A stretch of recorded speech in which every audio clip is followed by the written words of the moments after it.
شروع کرتے ہیں اللہ کے بابرکت نام سے جو بڑا مہربان نہایت رحم کرنے والا ہے۔ کروڑوں درود و سلام نبی آخر الزمان صلی اللہ علیہ وآلہ وسلم کی ذات اطہر پر، جن کی وجہ سے ہم ہیں اور جن کی وجہ سے یہ کل کائنات ہے۔ تحریک لبیک پاکستان کی شورا کی تقریباً 9 مہینوں کے بعد ایک بڑی میٹنگ ہوئی ہے جس میں اہم ترین فیصلے کیے گئے ہیں۔ تحریک لبیک پاکستان نے باقاعدہ امیر کو نوٹیفیکیشن کے ذریعے ہٹا دیا ہے۔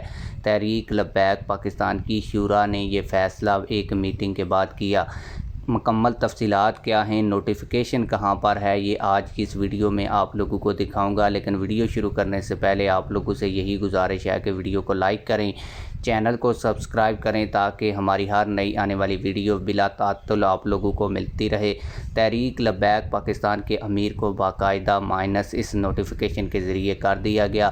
اس کے علاوہ تحریک لبیک پاکستان نے آزاد کشمیر کے الیکشن میں بھرپور حصہ لینے کا فیصلہ کیا ہے۔ تحریک لبیک پاکستان نے اپنے امیدوار الیکشن میں اتار دیے ہیں۔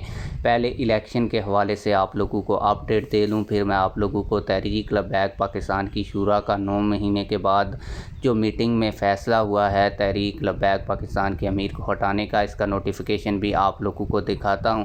آپ لوگوں کو بتاتا چلوں کہ تحریک لبیک پاکستان نے آزاد کشمیر میں 20 سے زائد امیدوار جو ہے وہ میدان میں اتار دیے ہیں۔ تحریک لبیک پاکستان رجسٹرڈ ہونے کے بعد پہلی دفعہ جو تحریک لبیک پاکستان کے امیدوار ہیں وہ کرین کے نشان کے بغیر الیکشن لڑنے جا رہے ہیں۔ تحریک لبیک پاکستان کے حمایت یافتہ امیدواروں کو مختلف آزاد امیدواروں کے طور پر جو ہے وہ انتخابی نشان الاٹ کیے گئے ہیں آزاد کشمیر کے اندر۔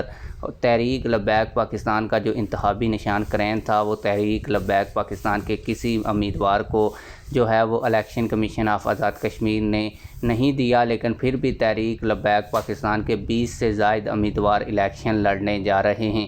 آپ لوگوں کو بتاتا چلوں کہ اسی حوالے سے بڑی خبر یہ ہے کہ آزاد کشمیر کے جو امیر تھے علامہ غفور تابانی صاحب، ان کو تحریک لبیک پاکستان کی شورا نے باقاعدہ میٹنگ کر کے ہٹا دیا ہے۔ اس کا نوٹیفیکیشن بھی آپ لوگ ویڈیو میں دیکھ سکتے ہیں۔ آپ لوگ اس حوالے سے کیا کہتے ہیں کہ کیا تحریک لبیک پاکستان نے آزاد کشمیر کے امیر کو ہٹا کر صحیح فیصلہ کیا ہے یا غلط فیصلہ کیا ہے؟ اپنی رائے کمنٹس میں ہمیں لازمی دیجیے گا۔ ملتے ہیں کسی اور ویڈیو میں۔ اللہ حافظ۔